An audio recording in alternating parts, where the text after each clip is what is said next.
챕터 3 Where do avalanches happen?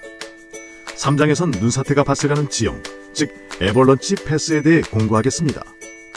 스노우팩과 날씨는 항상 변하지만 지형은 변하지 않습니다. 눈사태 지형을 인식하는 능력은 겨울철 백컨트리에서 안전을 지키기 위한 가장 기본적인 기술입니다. 눈사태 지형에 진입했음을 알 수 있는 가장 확실한 징후는 바로 눈사태 경로입니다. 숲이 우거진 곳에선 나무가 없이 넓게 개방된 지형이 산 위에서 바닥으로 이어져 있어 눈사태 경로를 쉽게 발견할 수 있습니다. 활강 경로라고도 불리는 눈사태 경로, 애벌런치 패스는 세 부분으로 구성됩니다. 정상부 눈사태가 발생하는 스타트 존, 중간은 트랙 존, 가장 아래는 힘을 잃고 멈추는 런아웃 존입니다. 스타트 존은 눈사태가 발생하는 지점입니다. 이곳은 경사가 가파르고 눈이 불안정하게 쌓여 작은 충격에도 쉽게 붕괴가 시작될 수 있습니다. 스타트 존과 런아웃 존 사이 눈사태가 미끄러지는 중간 지점을 트랙 존이라고 합니다. 이 활강 구역은 눈사태가 가장 빠른 속도에 도달하며 엄청난 파괴력을 가집니다.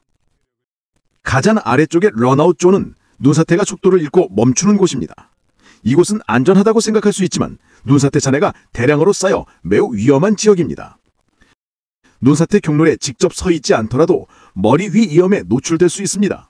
특히 가파른 계곡을 지나는 많은 경로들이 눈사태 경로 아래를 통과합니다. 따라서 출발 전 현재 지형뿐만 아니라 위쪽 지형에 대한 각별한 주의가 필요합니다. 경사각은 눈사태 지형의 가장 중요한 특징입니다. 대부분의 눈사태는 30도에서 45도 사이의 경사면에서 발생하는데 이는 스키장의 최상급 코스와 비슷한 경사입니다. 눈사태는 25도에서 30도 사이의 덜 가파른 경사에서도 발생할 수 있지만 흔치 않습니다. 반면 45도보다 가파른 경사에서는 눈이 자주 미끄러져 내려 큰 슬랩이 형성될 가능성이 낮아 눈사태 발생이 낮습니다. 경사각에 관계없이 일단 눈사태가 시작되면 위험하죠. 가파른 지형에서 시작된 눈사태는 평탄한 경사면을 가로지르며 심지어 일시적으로 오르막길을 따라 이동할 수도 있습니다. 경사면의 가파른 정도를 정확하게 측정하는 방법을 배우는 것은 매우 중요한 기술입니다. 경사계와 같은 도구나 스마트폰 앱을 활용하면 경사각을 정확히 평가할 수 있습니다. 손쉬운 꿀팁 하나, 스틱을 이용하면 빠르게 경사각을 예측할 수 있기도 하죠. 경사면이 급할수록 큰 눈사태를 유발할 수 있습니다.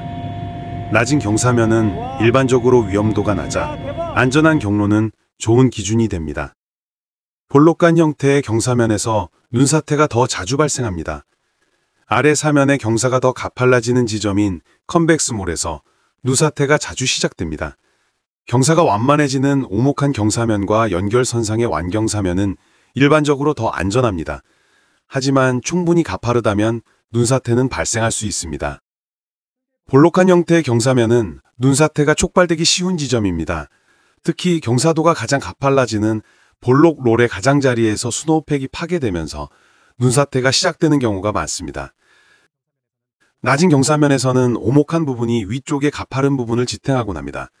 이는 규모가 작은 곳에 한정되며 더 큰 경사면에서 이러한 효과를 기대할 수 없습니다. 지형 함정, Terrain Traps. 눈사태의 발생 시 부상의 심각도를 높이는 지형적 특징입니다. 설산 활동 시에 어떤 종류의 눈사태 함정이 있는지 항상 염두에 두어야 합니다.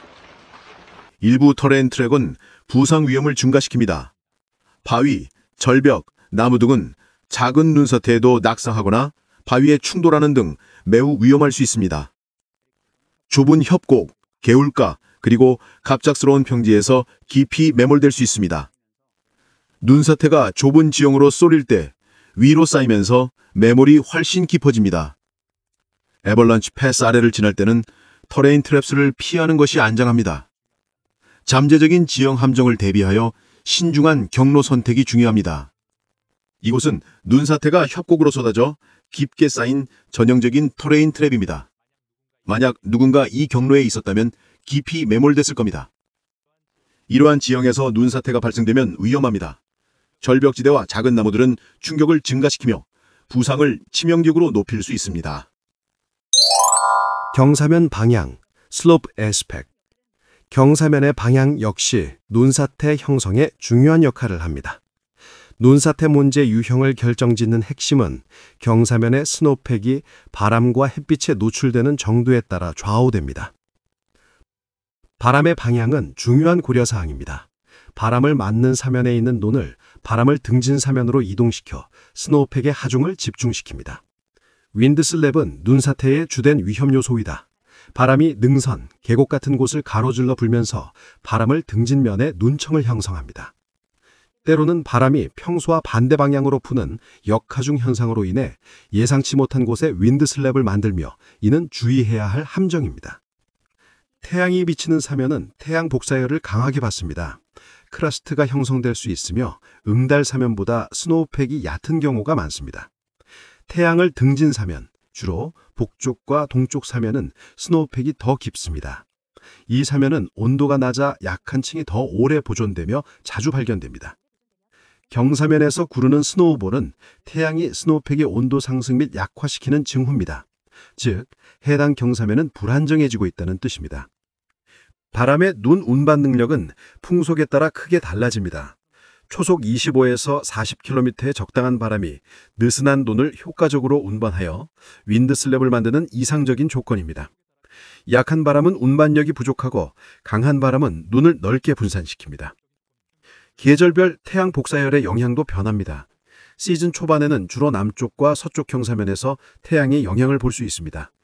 날이 길어질수록 동쪽 사면도 영향을 받기 시작하며 서쪽 사면에 대한 태양의 영향은 더욱 강력해집니다. 4. 눈사태 경로와 지형에 대한 강의를 끝까지 시청해 주셔서 감사합니다. 3강의 핵심 포인트를 정리해 볼게요. 하나, 스노우팩과 날씨는 항상 변하지만 지형은 변하지 않습니다. 눈사태 지형을 인식하는 능력은 겨울철 백컨트리에서 안전을 지키기 위한 가장 기본적인 기술입니다. 둘, 대부분의 눈사태는 30도에서 45도 사이의 경사면에서 발생하며 볼록 롤의 가장자리가 눈사태가 촉발되기 쉬운 지점입니다. 셋, 좁은 협곡과 같은 지형 함정. 매몰 위험이나 부상의 심각도를 높일 수 있으니 항상 염두에 두어야 합니다. 4. 넷, 눈사태 경로 아바란치 파스를 인지하고 머리 위 위험에 대한 각별한 주의와 신중한 경로 선택으로 안전하고 즐거운 겨울 활동이 되시길 바랍니다. 다음 강의에도 유익한 정보로 찾아뵙겠습니다. 캐나다 아발란체 오퍼레이션 레벨 1 김대승이었습니다.